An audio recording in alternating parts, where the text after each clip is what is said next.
গাজর আলুর মিশ্রণে কালারটা অসম্ভব সুন্দর লাগছে। আসসালামু আলাইকুম, সবাই কেমন আছেন? আলহামদুলিল্লাহ আমি ভালো আছি। আজ আমি রান্না করব গাজর আলুর ভাজি রেসিপি। ভাজি খেতে ইচ্ছে করলেই বিপদে পড়ে যাই। প্রথম সমস্যা হচ্ছে চিকন করে আমি কাটতে পারি না, আর চাকু দিয়ে তো চিকন করে কাটা আমার জন্য অসম্ভব। এই জন্য আমি একটা সহজ পদ্ধতির জিনিস কিনে নিয়ে এসেছি। একের ভিতর তিন। প্রথমত এটা দিয়ে ছেলানো যায়, দ্বিতীয়ত এটা দিয়ে এভাবে চিকন করে পলা যায় ভাজির জন্য, তৃতীয়ত স্লাইস করা যায়। তো এটা যতটা সুবিধা ভেবে কিনেছি ততটা সুবিধা আসলে পাই না। এভাবে কাটার সময় এটার মধ্যে বেঁচে যায়। আর মানে অত সুন্দর একটা হয় না। খুব কষ্ট হয় এটা দিয়ে কাটতে। খুব ধৈর্য সহকারে আমি এগুলো কেটে নিয়েছি। অনেক সময় লেগেছে এগুলো কাটতে আমার।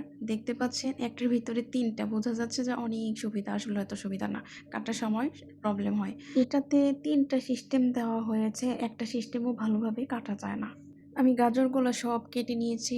আলুগুলো কাটা বাকি আছে। আমি দেখাচ্ছি যে কতটা কষ্ট হচ্ছে আমার আলু ছিলতে, কত কষ্ট হচ্ছে, বেজে ধরছে বারবার। আমি এই মেশিনটা ব্যবহার করে থাকি সবসময়। ওইটা শুধু যখন চিকন করে কাটতে যাই তখন আমার খুব দরকার পড়ে। খুব কষ্ট হলে ওইটা দিয়ে আমি কাটার চেষ্টা করি, কারণ আমি চাকু দিয়ে কাটতে পারি না, কিছু করার নাই। তো এটা দিয়ে সিলার ক্ষেত্রে ব্যবহার করি, আর ওইটা সবসময় পড়ে থাকে। যাই হোক, আমি আলুগুলোকে পলে নিচ্ছি। অনেক কষ্ট হয়েছিল, বাট কিছুই করার নাই, খাইতে হবে।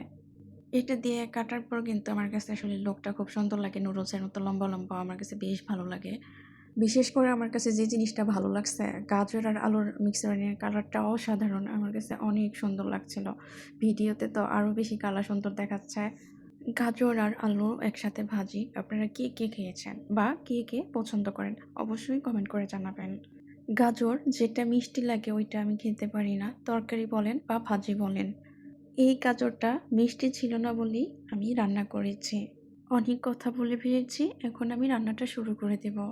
তো আমি পেঁয়াজটাকে ভালো করে ভেজে নিচ্ছি। দেখেন কি সুন্দর লাগছে, গাজর আর আলুর কালার অসম্ভব সুন্দর লাগছে আমার কাছে। যাই হোক, কেটে রাখা গাজর আলুগুলো আমি এবার দিয়ে দিব। আমি একটু বেশি করে কেটে নিয়েছিলাম, ভেবেছি 2 দিন খেতে পারবো। দেখেন নাড়া দেওয়া যাচ্ছে না, আমার পেনটা একদম ভরা। তারপর লাস্টে যা হলো, মিলে একটু হয়ে গিয়েছিল। এখন আমি কাঁচামরিচ আর লবণ দিয়ে দিচ্ছি, ভালো করে নেড়ে চেড়ে নেব। আর তেলের পরিমাণটা একটু বাড়িয়ে দিয়েছি, আমি ভাজা ভাজা করে নেব। ঢেকে দিব না, ঢেকে দিলে আলু একদম গলে যাবে। এদিকের আলু খুব তাড়াতাড়ি সিদ্ধ হয়ে যায়। এই আলু দিয়ে তরকারি রান্না করলে একটু খেতে পারি না, একদমই স্বাদ লাগে না। আবার এই আলুই হচ্ছে বাজারে 80 টাকা কেজি। আলুটা কিন্তু আমার পছন্দ, বেশিরভাগ তরকারিতেই আমি আলু খেয়ে থাকি। কিন্তু এখানে আসার পর আসলে আলুর প্রতি আমার রুচি চলে গেছে। আর বাংলাদেশি আলু পাওয়া যায়, ওগুলো 300 টাকা কেজি পড়ে যায়। ভাজি আমার প্রায় হয়ে গেছে, তো আমি ভাজা জিরার গুঁড়া দিয়ে দিলাম একটু, এতে করে ফ্লেভার খুব ভালো হয়। আমার কাছে অনেক ভালো লাগে ভাজিতে একটু ভাজা জিরার গুঁড়া দিলে, শেষ পর্যায়ে নামানোর আগ মুহূর্তে আমার কাছে অনেক ভালো লাগে।